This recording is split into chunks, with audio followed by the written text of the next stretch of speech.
येणारे हे जे बजेट आहे, हे जे प्रधानमंत्र्यांनी आपल्या देशासमोर जे स्वप्न ठेवलं आहे आत्मनिर्भर भारताचं, आणि आत्मनिर्भर भारतामध्ये 5 वर्षामध्ये $5 ट्रिलियन इकॉनॉमी आणि 11 लाख करोड रुपयाचं इन्फ्रास्ट्रक्चर आणि 111 लाख कोटी रुपयाचं इन्फ्रास्ट्रक्चर हे या 5 वर्षात बनवण्याचं त्याने ठरवलं. आणि ते ठरवलं तर नक्कीच आपण जगाच्या इतर राष्ट्रांच्या तुलनेमध्ये आपण इतर राष्ट्रांच्या बरोबरीने पोहोचू. त्या दृष्टीने कृषी क्षेत्रामध्ये, ग्रामीण क्षेत्रामध्ये इन्फ्रास्ट्रक्चरला सगळ्यात जास्त प्राथमिकता या बजेटमध्ये दिली आहे. इन्फ्रास्ट्रक्चरमध्ये जे सगळ्यात महत्त्वाचं सेक्टर आहे ते म्हणजे रोड सेक्टर. आमचं 91,000 कोटी रुपयाचं बजेट हे आहे, पण आधीच वेळ झालेला आहे. आपण मला बजेटच्या अनुषंगाने काही प्रश्न विचारले, गडकरी जी त्याचा उत्तर देण्याचा मी प्रयत्न करेन. आपके मंत्रालय से जुड़ा हुआ 2 सवाल है. बजट आने से पहले व्हील टैक्स लगाया गया था ओल्डर व्हीकल्स पे, और अभी बजट में उसका स्क्रैपिंग पॉलिसी आ गया. तो वो व्हील टैक्स का क्या स्टेटस रहेगा आगे? दूसरा सवाल कि जब स्क्रैपिंग पॉलिसी है तो हमारे यहाँ विंटेज गाड़ियाँ हैं, लोग शौक से रखते हैं, उसके लिए क्या होगा, उसका क्या होगा? विंटेज गाड़ियों को स्क्रैपिंग पॉलिसी में नहीं लिया गया. विंटेज को उससे मुक्ति मिली है. जो 15 साल के ऊपर जो गाड़ियाँ होती है, मैं आपको एक छोटी सी बात बताता हूँ. मैं तो बहुत बचपन से वर्धा आते रहता हूँ. मैं स्कूटर पे आता था वर्धा. तब मुझे याद है कि बजाज स्कूटर मैंने ली थी तो 33 किलोमीटर पर लीटर, तो मैं कहता था ये बहुत अच्छी स्कूटर है. अब वही बजाज की और इसके 80 किलोमीटर प्रति घंटा है. दूसरी बात है कि एक्सीडेंट में अभी एयर बैग्स हमने इकोनॉमिक मॉडल में कंपलसरी किया है, पुराने इस पे वो नहीं है. दूसरा, पुराना ट्रक होगा तो 4 दिन के बाद मैकेनिक के पास जाना पड़ता है. अब ऐसे ट्रक बने कि 3-3, 4-4 साल मैकेनिक के पास जाने की ज़रूरत नहीं है. तो स्क्रैपिंग पॉलिसी में फ्यूल की बचत होगी, इंपोर्ट कम होगा. दूसरी बात, जो अपना व्हीकल स्क्रैप करेगा उसको सरकार के तरफ से पॉलिसी में 8-10 दिन में जारी करूँगा. तो उसमें ऐसा है कि सरकार के तरफ से कुछ निश्चित रूप से कुछ सहूलत मिलेगी. एक तो वो समझो ट्रक की कीमत 4 लाख रुपए है, तो नया ट्रक लेने के लिए जो सर्टिफिकेट लेके जाएगा उसको 5% यानी 1.5 लाख रुपए का कंसेशन मिलेगा. और इस प्रकार से समझो जो कुछ अंदाजा आज मैं बताने को जो पॉलिसी जाहिर होने की है, तो ये विन विन सिचुएशन है. और देखो, पुराना जैसे ब्लैक एंड वाइट टीवी है और कलर टीवी, तो गरीब आदमी भी अपने घर में कलर टीवी लेता है, ब्लैक एंड वाइट नहीं लेता. दूसरी बात, ये जो गाड़ियाँ स्क्रैप होगी इसका एल्यूमिनियम, कॉपर, प्लास्टिक, रबर और स्टील, ये सब बंगाल में निकलकर इसको स्क्रैपिंग से रिसाइकलिंग होगा, तो नई इंडस्ट्री आएगी. और हमारे ऑटोमोबाइल कंपोनेंट्स 40% सस्ते होंगे. फिर मैंने जब शिपिंग मंत्री था तो मैंने पोर्ट में ड्राफ्ट बढ़ाया, ड्राफ्ट यानी खोली, तो 18 मीटर किया है.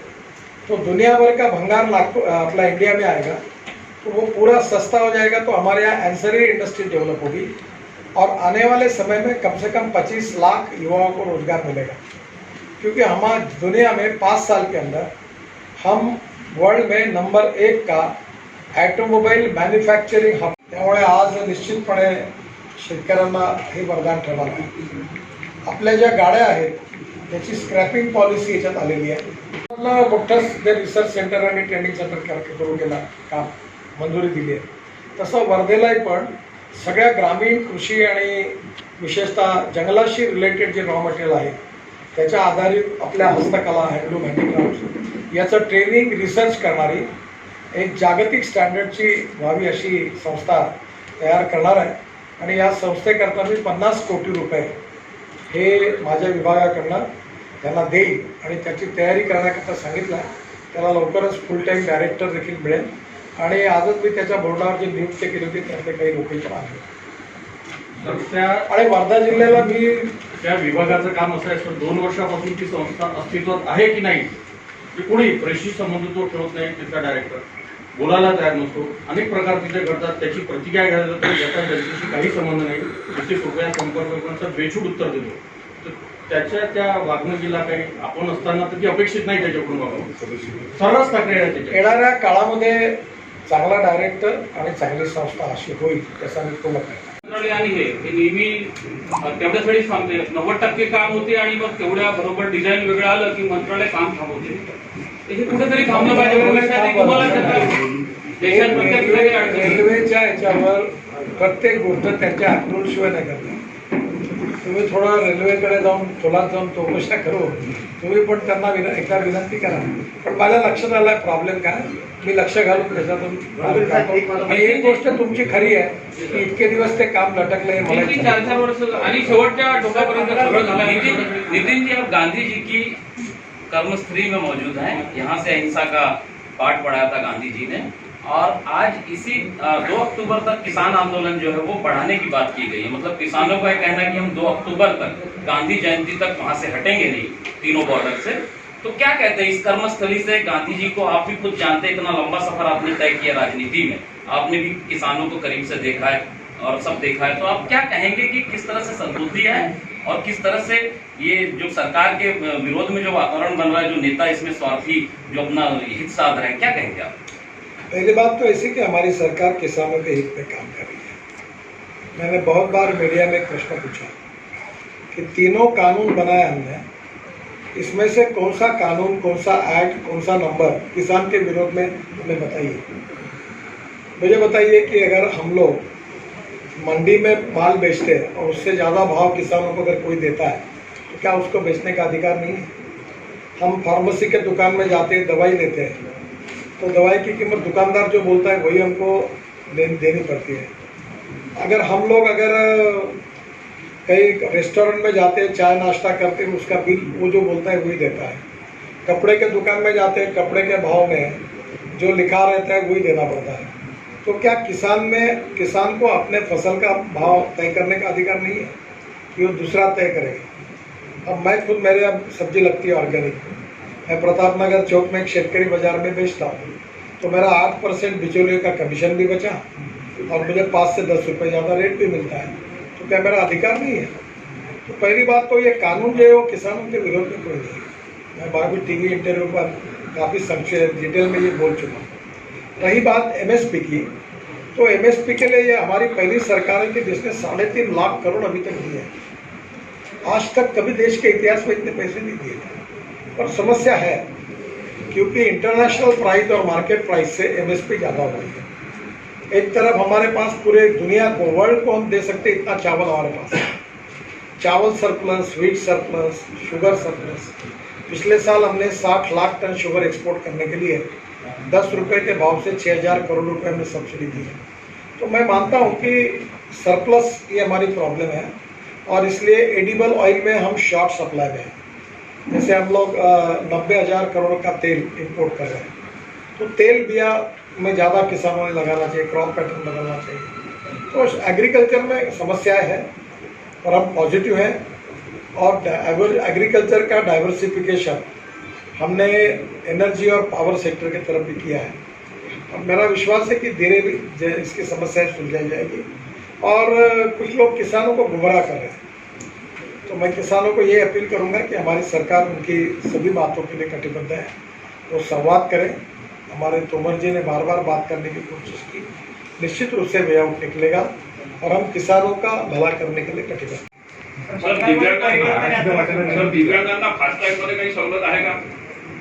दिव्यांगांना ऑलरेडी आम्ही 11 राज्यांनी दिव्यांगांना अनेक प्रकारच्या सवलती दिलेल्या आहेत। आमच्या ह्याच्यात दिव्यांगाची गाडी मालकीची असेल तर आणि दिव्यांग स्वतः चालवत असेल तर त्याला टोलमधून सवलत आहे।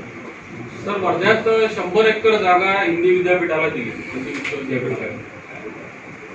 तर या विद्यापीठामध्ये जे काही म्हणजे कार्य चालतं, मॅक्झिमम बाहेरचेच लोक तिथे रोजगार आहेत। किमान क्लास 3, क्लास 4 यांच्यासाठी तरी वर्धा जिल्ह्यासाठी विचार व्हावा। मी आज व्हाईस चान्सलरला जेव्हा रामदासजींनी आणि पंकज भोयर यांनी मला या बाबतीत आपण बोलता तशा भावना व्यक्त केल्या, तेव्हा मी त्यांना सुचवलं तुम्ही इथल्या लोकांबरोबर बोलून या स्थानिक लोकांनाही पण या विद्यापीठाच्या सहभागात त्यांचाही सहभाग असला पाहिजे, या दृष्टीने विचार करून फाउंडेशन करा जसं आता देशमुख साहेबांनी म्हटलं की बा ही संस्था आणि ही संस्था, वर्धा पत्रकारांशी काही असं म्हणजे खूप असं समन्वयक संबंध नसते त्यांचे, ते आपल्या पद्धतीनेच राहतात. तर किमान ती असलं पाहिजे. त्यांच्याजवळ ऍडव्हर्टाइजमेंट द्यायला वगैरे पैसे आवाज घेऊन ही चांगली योजना आहे, परंतु मागील 11 महिन्यापासून त्या लोकांना पैसे मिळत नाही. तुम्हाला 1 लाख मिळाले, तुम्हाला 1.25 लाख मिळाले आणि पूर्ण वर्धाचे पूर्ण महाराष्ट्राचे जे मंत्री प्रधानमंत्री बोललो मी, त्यांनी सांगितलं केंद्राचा प्रश्न आहे, प्रॉब्लेम आहे आणि केंद्राच्या लोकांची भेटतो तर महाराष्ट्राचा प्रॉब्लेम आहे. असं योजना जी इम्प्लिमेंट होतं ना त्याची एजन्सी महाराष्ट्र सरकार आहे. आणि जर त्या योजनेत महाराष्ट्र सरकारच्या याच्यात केंद्राने पैसे नसतील पाठवले तर आम्ही जबाबदार आहोत. आता नागपूरमध्ये 2,500 घरं बांधली आहेत. आता त्या घरामध्ये प्रॉब्लेम असा आला की 160 अलॉट झाले, पण बँकवाले लोनच देत नाही. त्यांचं म्हणणं आहे की याचं उत्पन्न जे आहे तो रेशो बघताना एवढं मोठं लोन देऊ शकत नाही. तर मी आता नागपूरला मीटिंग घेणार आहे की तुम्ही घराची किंमत तर 15 लाख रुपये आणि 8-9 लाखाचं लोन आहे, तर तुम्ही त्या ॲसेटच्या अगेन्स्ट पैसे द्या. मला तुमच्या इथला इश्यू माहिती नाही काही. नाही सर, प्रधानमंत्री आवाज घेऊन खासदार साहेबांचा प्रश्न आहे. आता ते तुम्ही सगळे मला कागद देऊन द्या. तुम्ही पत्रकार आहात का? रवींद्र घटक कोण आहे? संपादक साहसी मला एक कागद देऊन द्या तुम्ही, नंतर त्या नावाने घेतलं. बघतो. संवाद आहे तो होतच नाही सर. मी तो संवाद त्यांनी ठेवला आज त्यांना मी सुचवलं. हे विसरलाय की वर्धेची 100 एकर जमीन भेटली म्हणून ते उभं झालं आहे. तर मी त्यांनी आज त्यांना सांगितलं की स्थानिक याच्यात तुम्ही जरा सगळ्यांची समन्वय साधा. नितीनजी, बजेट नंतर अनेक आरोप करण्यात आले की सरकारी संस्थांना विकण्याचा कट सरकारकडून केला जातो, काय सांगाल? असा कुठलाही कट आमचा नाही. सर, वर्धा आणि सिंधुदुर्गाचा बाबतीत प्रश्न होता. वर्धा आणि विदर्भासाठी महत्त्वाचं असलेलं ड्रायपोर्ट आणि मिहान जे आहे याच्या काही डेव्हलपमेंटसाठी सिंधुदुर्ग प्रयत्न होत आहेत का आणि त्याचं स्टेटस काय असेल ड्रायपोर्ट आणि मिहान? सिंधी रेल्वेच्या बाबतीमध्ये चांगली गोष्ट आहे की NHAIने आता त्याच्यात करार केला, MOU केला आणि तिथे मोठा लॉजिस्टिक पार्क बांधून झाला आणि त्यालाही पण अनुमती मिळाली. त्याचे काम लवकरच सुरू होईल. मी स्वतः प्रयत्न करतोय की कंटेनर कॉर्पोरेशन ऑफ इंडियाचा जो डेपो आहे तो नागपूरवरून ट्रान्सफर करून सिंधीला आणायचा आणि सिंधी हे येणाऱ्या काळात विदर्भातलं लॉजिस्टिक पार्कची सगळ्यात मोठं प्लेस तयार होईल. अशा प्रकारचं सगळी योजना तेव्हा आम्ही काम करू. सर, डिझेल आणि पेट्रोलचा भाव भडका झालेला आहे. शिवसेनेने आंदोलन केलं आणि 2014ला तुमचं सरकार असताना तुम्ही आंदोलन केलं होतं. काय विषय आहे सर? आमचं सरकार नाही, सरकार नव्हती सर तुमची. सरकार नसताना विरोधी पक्षात होतो, आम्ही आंदोलन केलं. मग त्याच्याबद्दल काय म्हणणं आहे सर? तुमचं सरकार आहे आता. आता आपली सरकार आहे, याच्याबद्दल काय म्हणणं आहे? आमचं सरकार असताना आम्ही कसं आंदोलन करतो? नाही पण सर, 2014 मध्ये UPची सरकार होती तेव्हा जेव्हा डिझेलचे भाव वाढत होते तर आपणच लोक स्ट्राईक आणि हे करायचे, डोक्यावर सिलेंडर घेऊन हे करायचे. मग सर आता तुमची सरकार आहे केंद्रामध्ये, तर काय तुमची प्रतिक्रिया? तेव्हा आम्ही विरोधी पक्षात होतो, तर विरोधी पक्ष म्हणून काम करत होतो. आता सत्तारूढ पक्षामध्ये आंदोलन न करता आता आम्ही पेट्रोल डिझेलचा पर्याय शोधतो. मी तुम्हाला सांगितलं की तुमचं आता वर्धा, भंडारा, चंद्रपूर, नागपूर तुमच्या सगळ्यांच्या जेवढ्या मोटरसायकल आणि कार असतील पेट्रोलच्या त्या सगळ्यामध्ये आम्ही तयार केलेलं 10% इथेनॉल आहे पूर्ण विदर्भात. आणि आता मी अशी टेक्नॉलॉजी आणू की 95 रुपयाचं पेट्रोल घ्यायच्याऐवजी तुम्हाला 60 रुपये लिटर इथेनॉल मिळेल आणि त्याचे पंप येत्या 2-3 महिन्यात सगळीकडे सुरू करून परवा घेतील आणि त्यामुळे आपल्याला स्वस्तात मिळेल. आणि आता हिरो आणि आपलं TVS आणि बजाज यांनी 100% इथेनॉलवर चालणाऱ्या बाईक, स्कूटर आणल्या आणि गाड्या देखील टोयॅटो, होंडा, BMW, मर्सिडीज याला फ्लेक्स इंजिन आहे. 100% इथेनॉल टाका किंवा 100% पेट्रोल टाका. तर टेक्नॉलॉजीद्वारे आम्ही तुम्हाला मदत करू. तुम्ही आता येणाऱ्या काळामध्ये फ्लेक्स इंजिनच्या गाड्या, इथेनॉलच्या गाड्या घ्या, म्हणजे तुम्हाला 60 रुपये लिटर फ्युएल मिळेल. हे घेण्याची गरज पडणार. करोड लोकांना गॅस सिलेंडर पोचलेले आहे. प्रवासी मजदुरांकरता आता राशन जे होतं की वर्धेतला माणूस जर समजा पाटण्यात गेला तर तिथेही त्याला रेशन कार्डावर राशन मिळू शकेल. म्हणजे आता एक A1 नेशन 1 कार्ड झालेलं आहे. महिलांना सगळ्या शिफ्टमध्ये काम करण्याकरता नाईट शिफ्टमध्ये देखील काम करण्याची अनुमती, पर्याप्त सुविधा, त्याचं बजेटीय प्रावधान आहे. हेल्थ सेक्टरमध्ये प्राथमिक केंद्र, हेल्थ सेंटर आणि लॅबॉरेटरीज याच्याकरता फार मोठं बजेट ठेवलं गेलं आहे. 94,000 करोड रुपये वाढवून ते आता 2.38 लाख करोड रुपये झालेलं आहे. त्यामुळे सगळे प्रायमरी हेल्थ सेंटर आणि या सगळ्याचा विकास होणार आहे. आणि म्हणून एका दृष्टीने अनेक गोष्टीमध्ये याच्यात ई बाजार करण्याकरता आता योजना हातात आलेली आहे, ती पण घेतलेली आहे. नंतर शिक्षण क्षेत्राकरताही पण मोठ्या प्रमाणात नियोजन केलेले आहे. त्यामुळे देशाच्या इतिहासातलं पहिलं आणि आत्मनिर्भर भारताचं स्वप्न पूर्ण करणारं से बजट है. और इलेक्ट्रिक बस सब बनेगी. अब लिथियम आयन के बजाय हम लोग एल्यूमिनियम आयन, स्टील आयन में जा रहे हैं, उसका रिसर्च हो रहा है. एयर आयन में जा रहे हैं. हाइड्रोजन फ्यूल सेल जो अपना बायोमास है पराठी से, वो बना रहे हैं. तो आने वाले समय में इसके सबके कारण रोजगार भी निर्माण होगा, फायदा भी होगा. अभी मैं खुद 12 तारीख को, क्योंकि मेरे बायोफ्यूल मेरी पैशन है, और आज ही मैंने कहा कार्यक्रम में कि 5 साल के अंदर मैं कोशिश करूंगा कि वर्धा, भंडारा, चंद्रपुर, गढ़चिरौली और नागपुर ये जिले को डीजल मुक्त करना. और बायो सीएनजी बना रहे हैं. अभी नागपुर में 100 बसें चलती है. मैंने अपने खुद का ट्रैक्टर बायो सीएनजी में कन्वर्ट किया है और वो 12 तारीख को दिल्ली में लॉन्च कर रहा हूँ. तो 1 लाख रुपए साल की बचत है. तो मैं ये कह रहा हूँ कि ये सब टेक्नोलॉजी से किसानों को फायदा होगा, आम आदमी को होगा. ये किसी के पर अन्याय करने वाला, और इसके बाद भी कोई ओल्ड व्हीकल नहीं बेचेगा 15 साल के बाद, तो उसके ऊपर ग्रीन टैक्स लगेगा, और वो भी पोल्यूशन कर रहा है.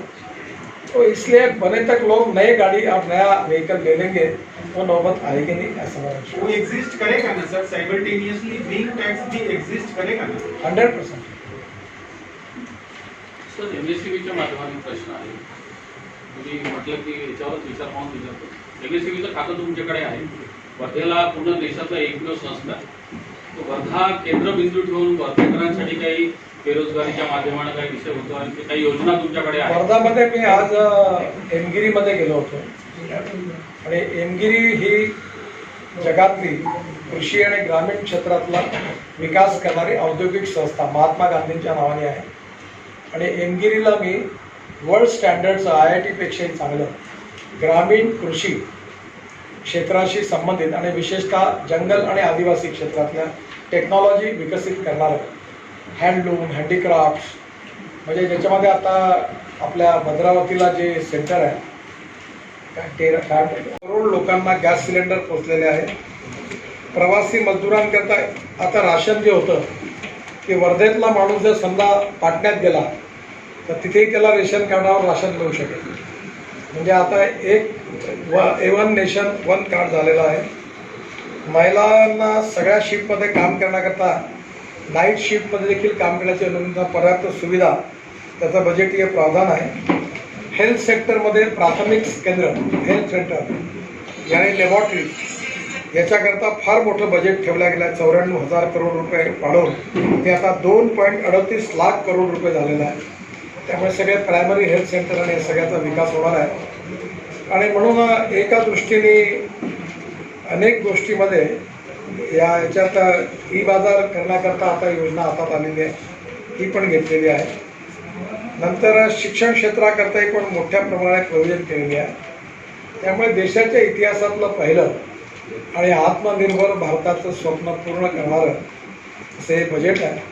मी इथले काय आहे, पण आधीच वेळ झालेला आहे.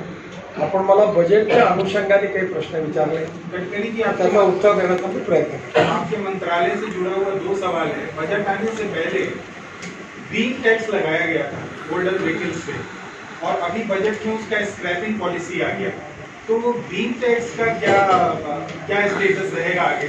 दूसरा सवाल कि जब स्क्रैपिंग पॉलिसी है तो हमारे यहाँ विंटेज गाड़ियाँ हैं, लोग शौक से रखते हैं, उसके लिए क्या होगा, उसका क्या होगा. विंटेज गाड़ियों को स्क्रैपिंग पॉलिसी में नहीं लिया गया. विंटेज को उससे मुक्ति मिली है. जो 15 साल के ऊपर जो गाड़ियाँ होती है, मैं आपको एक छोटी सी बात बताता हूँ. मैं तो बहुत बचपन से वर्धा आते रहता हूँ.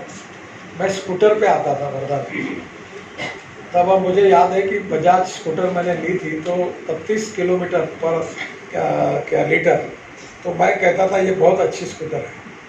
अब वही बजाज की और इसके 80 किलोमीटर प्रति घंटा है.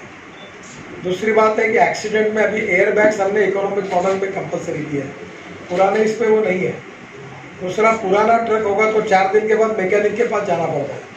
अब ऐसे ट्रक बने कि 3-3, 4-4 साल मैकेनिक के पास जाने की जरूरत नहीं है. तो स्क्रैपिंग पॉलिसी में फ्यूल की बचत होगी, इंपोर्ट कम होगा। दूसरी बात, जो अपना व्हीकल स्क्रैप करेगा उसको सरकार के तरफ से पॉलिसी में 8-10 दिन में जारी करूँगा। तो उसमें ऐसा है कि सरकार के तरफ से कुछ निश्चित रूप से कुछ सहूलत मिलेगी। एक तो वो समझो ट्रक की कीमत 4 लाख रुपए है, तो नया ट्रक लेने के लिए जो सर्टिफिकेट लेके जाएगा उसको 5% यानी 1.5 लाख रुपए का कंसेशन मिलेगा।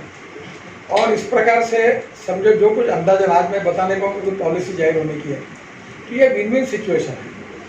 और देखो पुराना जैसे ब्लैक एंड वाइट टीवी है और कलर टीवी, तो गरीब आदमी भी अपने घर में कलर टीवी लेता है, ब्लैक एंड वाइट नहीं लेता। दूसरी बात, ये जो गाड़ियाँ स्क्रैप होगी इसका एल्यूमिनियम, कॉपर, प्लास्टिक, रबर और स्टील, ये सब बंगाल में निकलकर इसको स्क्रैपिंग से रिसाइकलिंग होगा, तो नई इंडस्ट्री आएगी और हमारे ऑटोमोबाइल कंपोनेंट्स 40% सस्ते होंगे। फिर मैंने जब शिपिंग मंत्री था तो मैंने पोर्ट में ड्राफ्ट बढ़ाया, ड्राफ्ट है मैं खोली तो 18 मीटर किया है, तो दुनिया भर का भंगार नागपुर अपना इंडिया में आएगा तो वो पूरा सस्ता हो जाएगा। तो हमारे यहाँ एंसरी इंडस्ट्री डेवलप होगी और आने वाले समय में कम से कम 25 लाख युवाओं को रोजगार मिलेगा, क्योंकि हमारे दुनिया में 5 साल के अंदर हम वर्ल्ड में नंबर 1 का ऑटोमोबाइल मैन्युफैक्चरिंग हब और इलेक्ट्रिक बस सब बनेगी। अब लिथियम आयन के बजाय हम लोग एल्यूमिनियम आयन, स्टील आयन में जा रहे हैं, उसका रिसर्च हो रहा है। एयर आयन में जा रहे हैं, हाइड्रोजन फ्यूल सेल जो अपना बायोमास है पराठी से वो बना रहे हैं। तो आने वाले समय में इसके सबके कारण रोजगार भी निर्माण होगा, फायदा भी होगा। अभी मैं खुद 12 तारीख को, क्योंकि मेरी बायोफ्यूल मेरी पैशन है, और आज ही मैंने कहा कार्यक्रम में कि 5 साल के अंदर मैं कोशिश करूंगा कि वर्धा, भंडारा, चंद्रपुर, गढ़चिरौली और नागपुर ये जिले को डीजल मुक्त करना और बायो सीएनजी बना रहे हैं। अभी नागपुर में 100 बसें चलती है, मैंने अपने खुद का ट्रैक्टर बायो सीएनजी में कन्वर्ट किया है और वो 12 तारीख को दिल्ली में लॉन्च कर रहा हूँ। तो 1 लाख रुपए साल की बचत है। तो मैं ये कह रहा हूँ कि ये सब टेक्नोलॉजी से किसानों को फायदा होगा, आम आदमी को होगा, ये किसी के पर अन्याय करने वाला। और इसके बाद भी कोई ओल्ड व्हीकल नहीं बेचेगा 15 साल के बाद, तो उसके ऊपर ग्रीन टैक्स लगेगा और वो भी पोल्यूशन कर रहा है। तो इसलिए बने तक लोग नए गाड़ी और नया व्हीकल ले लेंगे, वो नौबत आएगी नहीं, ऐसा वो मुझे एग्जिस्ट करेगा ना सर, साइमल्टेनियसली ग्रीन टैक्स भी एग्जिस्ट करेगा ना 100%। सर एमएससीबीच्या माध्यमातून प्रश्न आहे, तुम्ही म्हटलं की याच्यावरच विचार पाहून विचारतो। एमएससीबीचं खातं तुमच्याकडे आहे, वर्धेला पूर्ण देशाचा एकमेव संस्था आहे, तो वर्धा केंद्रबिंदू ठेवून वर्धेकरांसाठी काही बेरोजगारीच्या माध्यमाने काही विषय होतो आणि काही योजना तुमच्याकडे आहे? वर्धामध्ये मी आज एमगिरीमध्ये गेलो होतो आणि एमगिरी ही जगातली कृषी आणि ग्रामीण क्षेत्रातला विकास करणारी औद्योगिक संस्था महात्मा गांधींच्या नावाने आहे आणि एमगिरीला मी वर्ल्ड स्टँडर्डचं IIT पेक्षाही चांगलं ग्रामीण कृषी क्षेत्राशी संबंधित आणि विशेषतः जंगल आणि आदिवासी क्षेत्रातल्या टेक्नॉलॉजी विकसित करणारं हँडलूम, हँडीक्राफ्ट्स, म्हणजे ज्याच्यामध्ये आता आपल्या भद्रावतीला जे सेंटर आहे मेंटेनन्स पण वाढलेला आहे आणि त्याचं फ्युएल कन्झम्पशन वाढलेलं आहे आणि टेक्नॉलॉजी बदललेली आहे आणि आपण BS6चे नॉर्म स्वीकारलेले आहेत। त्यामुळे आता आपल्या ऑटोमोबाईल इंडस्ट्रीचा सध्याचा टर्नओव्हर 4,50,000 कोटी रुपये आहे आणि आपलं एक्सपोर्ट जे आहे ते 1,45,000 कोटी आहे।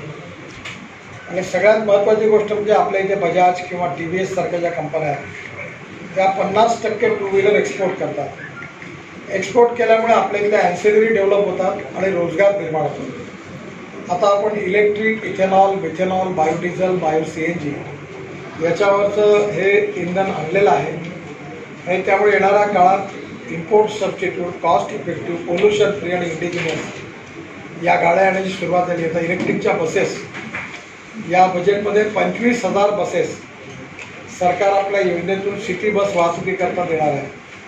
त्या इलेक्ट्रिकवर जर राहणार आहेत त्याच्यामुळे स्वाभाविकपणे तिकीट दर देखील कमी होऊ शकतात, कारण इलेक्ट्रिक स्वस्त फ्युएल आहे। तर एकंदरीतच सर्व दृष्टीने रोजगार कसा निर्माण होईल आणि रोजगाराच्या बरोबर या देशामध्ये जर डेव्हलपमेंट करायचं तर इन्फ्रास्ट्रक्चरला प्रायोरिटी देऊ, ज्याच्यामध्ये road sector, airport, waterways, power, solar पॉवरमुळे आपली इलेक्ट्रिसिटीची हे कमी झाली आहे किंमत. आता सोलर पॉवर 2 रुपये 40 पैसे युनिट प्रति मिळते. त्यामुळे ग्रीन पॉवर, प्रदूषणमुक्त देश, म्हणजे एकीकडे जल आणि वायू प्रदूषणापासून मुक्ती मिळाली पाहिजे, दुसरीकडे ग्रामीण भागामध्ये रोजगार निर्माण झाला पाहिजे आणि शेतकऱ्यांच्या बाबतीमध्ये त्यांना गावामध्ये फूड प्रोसेसिंग इंडस्ट्रीज किंवा निरनिराळ्या प्रकारचे कुटीर उद्योग, लघुउद्योग, ग्रामोद्योग याला प्राथमिकता दिली पाहिजे. आणि म्हणून आम्ही हे जे बजेट आहे हे आत्मनिर्भर भारत निर्माण करण्याकरता एक ऐतिहासिक बजेट आहे. देशाच्या इतिहासात पहिल्यांदाच इन्फ्रास्ट्रक्चरला एवढी मोठी प्राथमिकता देणारं बजेट आहे आणि मुख्य म्हणजे रोजगार निर्माण करणारं बजेट आहे. कोविडच्या काळामध्ये बराच संकटाचा काळ गेला आणि त्यामुळे येणाऱ्या काळात आपल्या इकॉनॉमीमध्ये अनेक अडचणी निर्माण झाल्या. या सगळ्याच्या पार्श्वभूमीवर हे बजेट कोविडवर मात करून आपल्या अर्थव्यवस्थेला पुन्हा एकदा पॉझिटिव्ह मार्गाने पुढे नेण्याकरता उपयोगी ठरणार आहे. आणि विदर्भात देखील याचा फायदा झालेला आहे. विशेषतः आपली जी मेट्रो होती नागपूरची ती आता खापरीपर्यंत होती, ती बुढीपोरीपर्यंत वाढणार आहे. नंतर इकडे कामठी चौका ऑटोमोबाईल चौकामध्ये त्याचा कणांच्या सीमेपर्यंत म्हणजे कामठी संपून कणा नदीपर्यंत जाणार आहे. इकडे हिंगण्याला होती ती अडकली होती मध्ये, ती हिंगणा गावापर्यंत जाणार आहे. आणि त्याचबरोबर आम्ही आता ब्रॉडगेज मेट्रो पण करतो आहे. ही पुढे मेट्रो जी ब्रॉडगेज आहे ती नागपूरपासून वर्धा, अमरावती, नंतर नागपूर ते छिंदवाडा, नागपूर ते बैतूल, नागपूर ते गोंदिया आणि नागपूर ते चंद्रपूर, नागपूर ते वडसा, नागपूर ते रामटेक अशी आहे. ही जी ब्रॉडगेज मेट्रो आहे हिची स्पीड 160 किलोमीटर प्रति घंटा आहे. त्यामुळे वर्धेवरून नागपूरला 35 मिनिटात जाता येईल. आणि याच्यामध्ये इकॉनॉमिक क्लास आणि बिझनेस क्लास राहणार आहे. आणि याचं इकॉनॉमिक क्लासचं तिकीट एस टीच्या बरोबर राहणार आहे. आणि त्यामुळे एअर कंडिशन गाडीतून आरामात वर्धा नागपूर खूप लोक जातात, त्यांना सोय होणार आहे. त्यामुळे एकंदरीतच इन्फ्रास्ट्रक्चर डेव्हलपमेंट, ऑटोमोबाईल इंडस्ट्रीची डेव्हलपमेंट, यातून नवीन रोजगार निर्माण होतील आणि शेतकऱ्यांच्या दृष्टीने पण 1 लाख कोटी रुपयापेक्षा जास्त इन्फ्रास्ट्रक्चर करतात, 16 लाख प्रायोरिटी सेक्टर करतात आणि त्याचबरोबर मोठ्या प्रमाणात आम्ही MSPच्या खाली 3.5 लाख कोटी रुपये शेतकऱ्यांना दिले आहेत.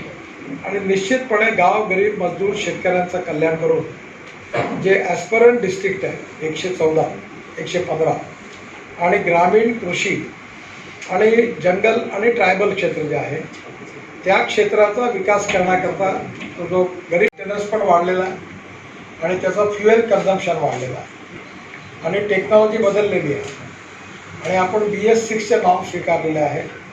त्यामुळे आता आपल्या ऑटोमोबाईल इंडस्ट्रीचा सध्याचा टर्नओव्हर 4,50,000 कोटी रुपये आहे आणि आपलं एक्सपोर्ट जे आहे ते 1,45,000 कोटी आहे.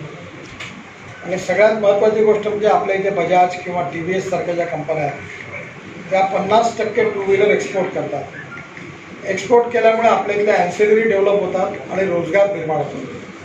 आता आपण electric, ethanol, methanol, biodiesel, CNG याच्यावरचं हे इंधन आणलेलं आहे आणि त्यामुळे येणाऱ्या काळात import substitute, cost effective, pollution free आणि इंडिजिनियस या गाड्या येण्याची सुरुवात झाली. आता इलेक्ट्रिकच्या बसेस या बजेटमध्ये 25,000 बसेस सरकार आपल्या योजनेतून सिटी बस वाहतुकीकरता देणार आहे.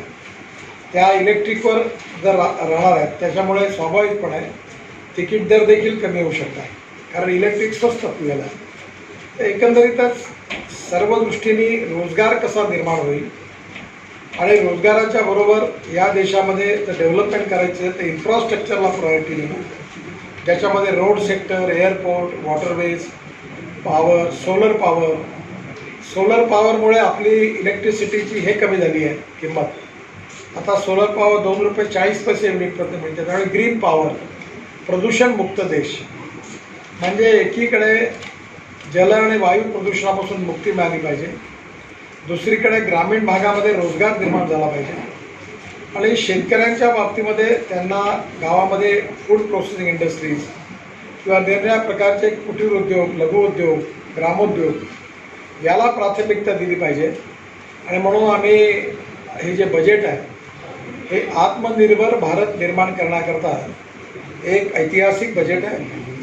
देशाच्या इतिहासात पहिल्यांदाच इन्फ्रास्ट्रक्चरला एवढी मोठी प्राथमिकता देणारं बजेट आहे आणि मुख्य म्हणजे रोजगार निर्माण करणारं बजेट आहे. कोविडच्या काळामध्ये बराच संकटाचा काळ गेला आणि त्यामुळे येणाऱ्या काळात आपल्या इकॉनॉमीमध्ये अनेक अडचणी निर्माण झाल्या. या सगळ्याच्या पार्श्वभूमीवर हे बजेट कोविडवर मात करून आपल्या अर्थव्यवस्थेला पुन्हा एकदा पॉझिटिव्ह मार्गाने पुढे नेण्याकरता उपयोगी ठरणार आहे. आणि विदर्भात देखील याचा फायदा झालेला आहे. विशेषतः आपली जी मेट्रो होती नागपूरची ती आता खापरीपर्यंत होती, ती बुटीपोरीपर्यंत वाढणार आहे. नंतर इकडे कामठी आमची कामठी चौका ऑटोमोबाईल चौकापर्यंत जे आता कनानच्या सीमेपर्यंत म्हणजे कामठी संपून कना नदीपर्यंत जाणार आहे. कोटी रुपये झालेला आणि 1,18,000 कोटी झालेला आहे. रेल्वेलाही पण जवळपास 1,10,000 कोटी रुपयाचं बजेट मिळालेलं आहे. विशेषतः एअरपोर्ट्स जे आहे त्याच्यामध्ये पण आता मोठ्या प्रमाणावर 100 एअरपोर्ट बांधले आहेत आणि नजीकच्या 5 वर्षाच्या काळामध्ये अनेक एअरपोर्ट निश्चित रूपाने बांधून पूर्ण होतील. रेल्वेमध्ये इलेक्ट्रिफिकेशन याच्याकरता 100% इलेक्ट्रिफिकेशन येत्या 5 वर्षात होईल. रेल्वेमध्ये जे स्टँडर्ड गेज होते त्याचं रूपांतर ब्रॉडगेजमध्ये करण्याचं टार्गेट पूर्ण होणार आहे. जलमार्ग जे होते ते देखील आता देशात सुरू झाले. विशेषतः वाराणसी टू हल्दिया हा जलमार्ग पूर्ण झालेला आहे. ब्रह्मपुत्रामध्ये ड्रेसिंग झालेलं आहे. मी ज्यावेळी शिपिंग मिनिस्टर होतो त्या जलमार्गालाही प्राथमिकता मिळालेली आहे. या व्यतिरिक्त सगळ्यात महत्त्वाची गोष्ट म्हणजे आपल्या देशामध्ये कृषी विकासाचं इन्फ्रास्ट्रक्चर डेव्हलप व्हावं म्हणून 1,00,000 कोटीपेक्षा जास्त तरतूद केलेली आहे. आणि बँकांच्याद्वारे जे कृषी खात्याला कृषी शेतकऱ्यांना आणि त्याचबरोबर डेअरी आणि डेअरीच्या बरोबर शेतीपूरक उद्योग जे आहेत यांना प्रायोरिटी सेक्टर असं म्हणतात. तर बँकांचं हे टार्गेट या बजेटच्याद्वारे 16,00,000 कोटी केलेलं आहे. हा सगळा पैसा शेतकऱ्यांना मिळणार आहे. येणाऱ्या काळामध्ये नवीन रोजगार निर्माण व्हावे म्हणून MSME micro small and medium industries ज्याच्यामध्ये खादी ग्रामोद्योग आणि विलेज इंडस्ट्री येतात त्याच्याकरता आमचं बजेट वाढवून 15,000 कोटी केलेलं आहे. याच्यामध्ये फंड ऑफ फंड म्हणजे ज्या MSMEचं रेटिंग चांगलं आहे इन्कम टॅक्स आणि बँक आणि GST या 10 ठिकाणी ज्यांचा हे चांगलं आहे टर्नओव्हर त्यांना आता कॅपिटल मार्केटमध्ये भाग भांडवल उभं करण्याकरता आम्ही इक्विटी देणार आहे. फंड्स ऑफ फंड्स या बजेटमध्ये आपल्या सगळ्यांना माहिती आहे की गेल्या काही वर्षामध्ये आमच्या सरकारने स्वामीनाथन कमिटीचा रिपोर्ट स्वीकारला आणि स्वामीनाथन कमिटीने दरवर्षी उत्पादन खर्चाच्या आधारावर भाव कसे करायचे याचा फॉर्म्युला दिला होता. त्याप्रमाणे आम्ही सतत दरवर्षी भाव वाढवले आहेत आणि त्यामुळे मार्केट प्राईस आणि इंटरनॅशनल प्राईस ही जी आहे ही कमी आहे आणि MSP जास्त आहे. त्यापोटी आम्ही 3.5 लाख कोटी रुपये शेतकऱ्यांना विविध प्रकारच्या MSPच्या खाली होते ते पैसे दिलेले आहेत. आणि एक सगळ्यात मोठा निर्णय यात केलेला आहे की आता मक्यापासून तांदूळापासून फुलग्रेनपासून इथेनॉल तयार करण्याची अनुमती दिलेली आहे. पहिले मोलायसेसपासून सुरू व्हायचं ते DAV मोलायसेस आणि आता त्याच्यामध्ये विशेष रूपाने sugar cane juice to ethanol molasses